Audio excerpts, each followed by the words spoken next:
in 3, 2, 1.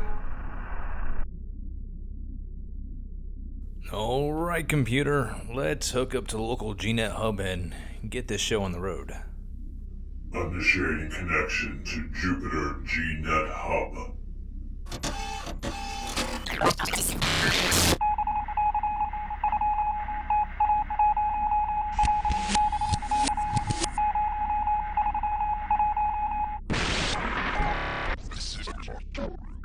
Connection to Jupiter GNet Hub established.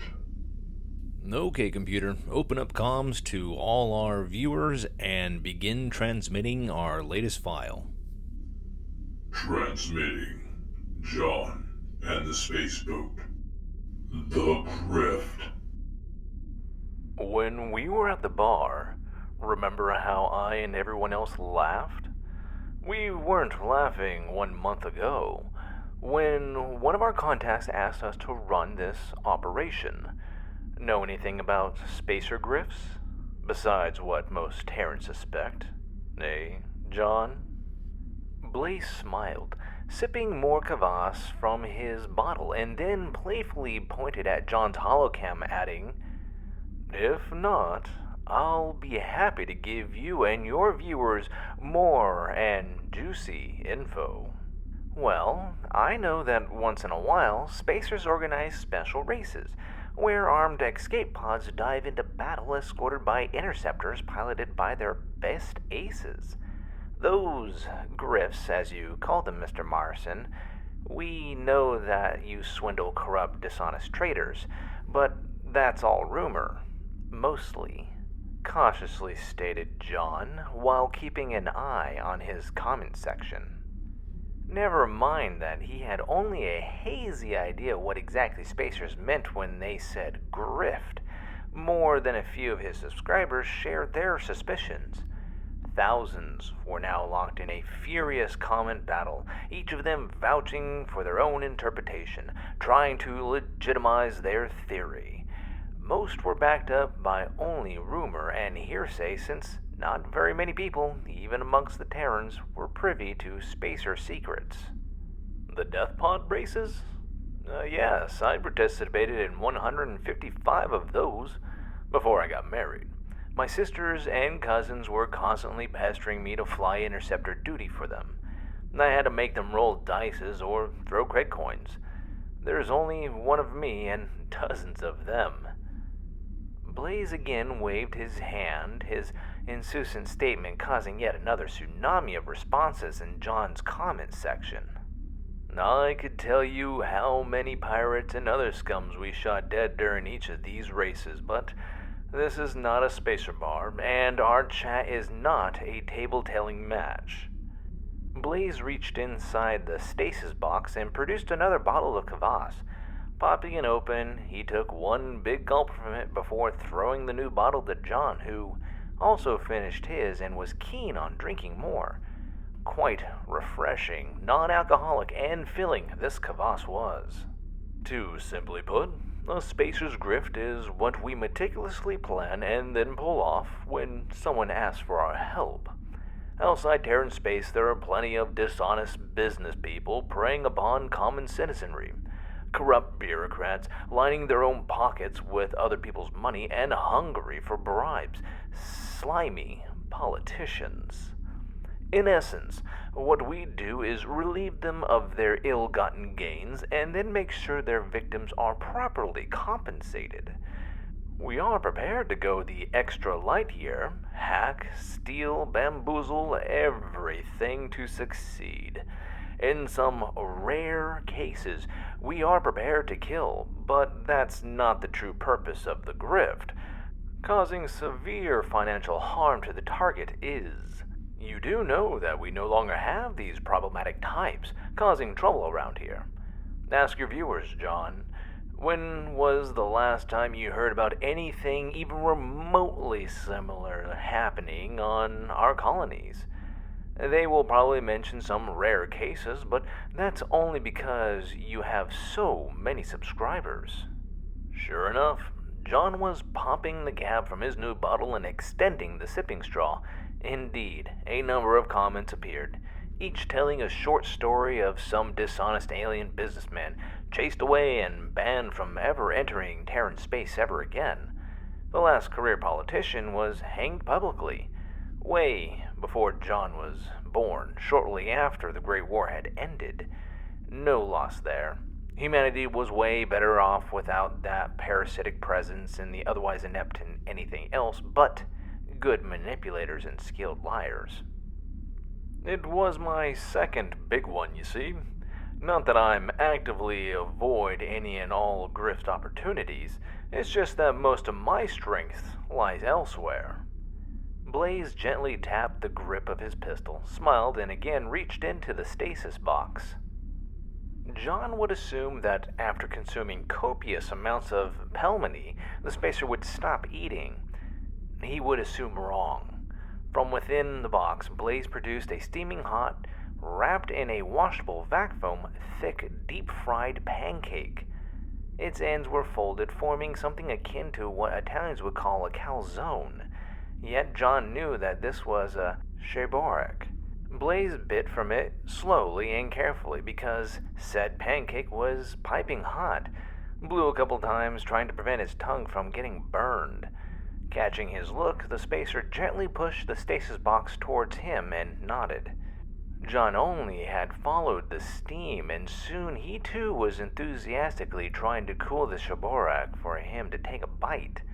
While he attempted to cool his lips with kvass, Blaze had already eaten half of his own, despite the fact that this fried treat was still very hot. The spacer slowed down, and only because he was most probably full. One could not refuse enjoying a tasty meat and vegetable-filled delicacy like this one. John explored the taste, and after a short while, as he chewed another piping hot bite of perfectly fried and fluffy pastry, he decided that the shibboleth was filled with minced pork, most probably coming from some orbital farm or a small asteroid nearby. The meat patty was finely chopped, seasoned with aromatic mix of fresh herbs and dried spices. With each bite, the filling released new and previously hidden layers of flavor. It was so hard to stop eating. Even with the treat being so hot, John was barely able to hold himself from devouring the rest of it. Nasty tongue burns might plague him later. Nevertheless, the shibboleth was so tasty that even its steamy aroma spoke to him, beckoning John to keep eating. I will respectfully ask, no, I insist you link me your babushka's recipe, Mr. Morrison. Applying his greater inner food discipline, John managed to resist the shibboleth's ominous powers. While she's not piloting her strategic armor into yet another battle, my grandma occupies her time with recreational cooking. Blaze pulled some handwritten note from inside the stasis box, read it, smirked, and then tapped the lid. This one, she says, it was cooked away from the battlefield, some planet called Vikvek. He shrugged, made a note on his PDA, and then sent it via GNet to his babushka. I'm sure that you or a person of your choosing can wrest the recipe from her. In a competition of your choice, of course. Now, where were we? I was about to tell you of how my crew got basically dragged into this big grift. Blaze quickly finished his shibboleth, sipped some more kvass, and then, after shifting around in his colorful spacesuit, continued. 1 star month ago, some scrawny-looking alien entered our shuttle modification hangar. How did this random man find us, you ask? Well, we soon discovered that a cousin of mine had given him the exact coordinates. Not only that, she also provided him with enough creds so that he could pay his way to travel the speediest passenger vessel to get to Cav as soon as possible. Obviously, she, just as our tradition dictates, stayed behind to facilitate the Grift's initial phase. The moment this alien spoke, we were all drawn in, captivated by his story, and I discovered that this planet he was native of, I went there. Business trips outside of Terran space are common for spacers, even people like me, who are obviously not in the cargo hauling trade. Which is why my cousin sent that person to our hangar and not some other spacer crew in the first place. What is that planet's name, Mr. Morrison? It's a small planet, tiny even, called Brunnerblow Prime, far beyond the borders of the Terran monarchy, deep into fringe space. It is 55 light years away from our nearest colony. John checked his chat. None of his comments indicated that any subscriber knew where the place was. My two, and mind you, quite short trips to that system did not involve any of my crew landing on said planet. Our starship idled high above its moon, unloading and then loading cargo containers full of rare spices. That is what this planet is apparently famous for. Its equatorial forest teem with hard-to-find plants, roots, and edible flowers. So, what seemed to be the problem, you'd ask? Like many other places like it, Brunnerblow is ruled, exploited, and otherwise fully under the control of unsavory characters. One such person was the businessman of this alien told us about, and our cousin decided to engage into the sacred act of grifting Mr. Gao. What did that alien tell you? John finished the shibboleth and, imitating his host, moved slowly in an effort to find a sweet, more comfortable spot in his spacesuit. Had we known the true extent of the situation, my crew would have pulled most of the favors with the Colonial Navy and other organizations that owed them. That's not what happened, however, and for good or for worse, we decided to pull a standard non-violent grift on Mr. Gao, a big one. The man told us his story, and it was a simple one we could expect. He was lied to by work recruiters, offered a well-paying job, way too good for him to refuse. He and his wife successfully traveled and arrived to Brunnerblow, where given the workers' registrations and permits.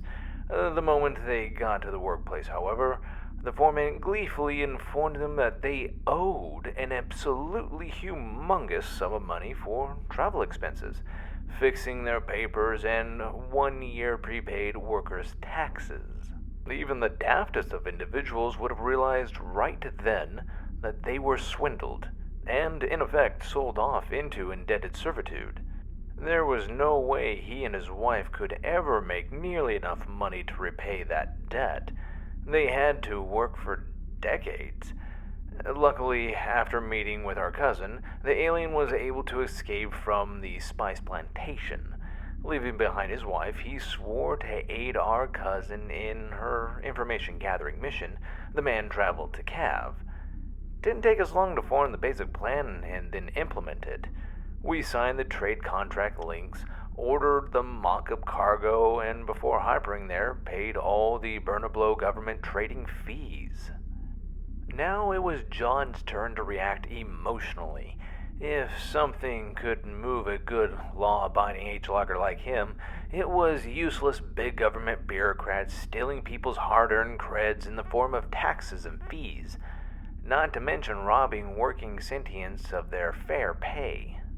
We went to absolute overdrive, and perhaps even scared this alien. A bit. Then again, spacers absolutely abhor this kind of under-the-table drudgery. Our initial plan was to sell the fake cargo to Mr. Gao, then use the money to pay off this alien's debt.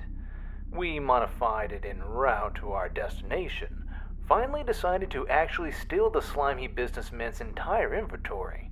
Calculating how much would the dried plants, spice, and mushroom cost on the open market, plus what we had to pay us for the quote-unquote cargo, we figured that there was a way to actually help all the workers on that plantation. Blaze made a pause, drinking what kvass was still left in his bottle, then sighed, obviously remembering something painful. John read a few of the comments in his chat and asked, trying to help the spacer focus his mind. Did everything go according to plan? Was that cousin of yours able to secure enough information, or did everything end in laser fire? Surprisingly, no. I expected we would bump into some obnoxious bureaucrat, but the fees we prepaid included all the necessary bribes. Local officials needed to grease their slimy palms. Landed and then unloaded the fake cargo, hacked their scanners, fed the Starport mainframe with what our cousin had linked us in the form of stolen ID codes. This combination allowed our crew to obtain access to all areas, even the restricted ones, which meant that even the local, corrupt as hell cops couldn't do anything but let us roam around. My wife and I spent 1 hour with this disgusting freak, Mr. Gao. Signed the trading contract, promised him even more shipments. Neither he nor his telepath managed to detect any foul play from us, so the slime ball paid us to the last credit chit. Of course, while we were conducting the deal, my crew lifted every single crate from his personal storage and loaded it in our vessel. They did so in record time, without being noticed, too. My people used holo decoys, programmable paint, and with a clever use of hacking, plus the IDs we had, snuck past or otherwise bamboozled every single cop in the Stardocks. Quickly, we deposited the huge sum into the local bank and received remote access codes, which we instantly linked to my cousin. John could visibly notice how the spacer's face slowly twisted, turned into a mask of pure anger. Just as we were about to reach our vessel, she reported that her part of the grift was also a success. My cousin infiltrated the plantation, posing as a forewoman for the past month, gaining her colleagues' trust. That feat allowed her to easily convince the foreman to temporarily lend her the workers, to do some unregulated spice picking on the side. Of course, the corrupt, greedy fools demanded a cut from the pickings and bribes, which she immediately deposited in their accounts after receiving our link. Packed full of people, her shuttle flew so close above the trees that she scrapped most of the paint job. We docked in space, hidden behind the planet's moon, shrouded from Burnablow's sensors net, and it was then we opened Mr. Gao's containers. Blaze's hands twitched, eyes squinted, and breath hastened, but the man was disciplined. It took the spacer a minute, maybe two, to calm himself down and continue. Those were portable stasis units, all of them, John. Each container had 10 sleeping aliens. Men, women, from this part of fringe space, all abducted, stolen from their very homes. We almost turned the ship around, but we did not. Because somehow, and I still have no idea how, Burner-Below security raised the alarm. Hundreds of starfighters and a dozen or more so patrol vessels quickly began sweeping the planet's orbit. Maybe it was the fact that Mr. Gao's containers were missing that tipped them off, or some system operator was able to track our hacks. We all knew that engaging in battle with our cargo hold full of hundreds of people was madness. Therefore, before they could surround us, we ran. He had wrested control of his anger and followed up with somewhat detailed explanation on how this starship evaded capture. You see, John, many people speak of our great skill, but hearsay and rumors are one thing. Real spacers piloting their starships, entirely another. These aliens, they knew full well that we are Terrans. Maybe some of them suspected that my crew were spacers. They did not try to stop us from hypering out of the system with Mr. Gao's quote-unquote property by sensor interface, hacks, or tractor beams. We were too fast for them to box us in. Even their fast patrol fighters and escort vessels fell behind. Our system's operators repelled their feeble attempts at hacking the ship's mainframe, while my wife and I plotted in an exit hyperspace jump. The rest is painted on my spacesuit, as you can very well see and film with your holocam. That and the scene in the roundabout. John canted his head, his eyes once again exploring the intricate mural freshly painted on Blaze's chest plate, his starship main engines leaving a blazing trail of drive plasma and the hyperspace window opening, splitting star seconds before the Burnerblau patrol vessels could surround her. Might I ask one last thing? John glimpsed the look in Blaze's eyes and understood that the interview was over. The spacer slowly stood up, blinked a couple of times, and then, after smiling, nodded.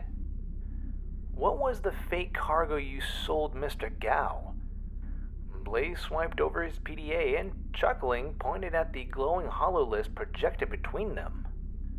200 metric tons of fine quality fake apple Canadian cider, pumped full of the best, strongest, and hardest to detect with scanners laxative mixture, which our chemists could concoct. Imagine the corrupt elites of Burnerblau, all of these bureaucrats, politicians, and business people, shitting their guts. What would they do to poor Mr. Gao now, I wonder?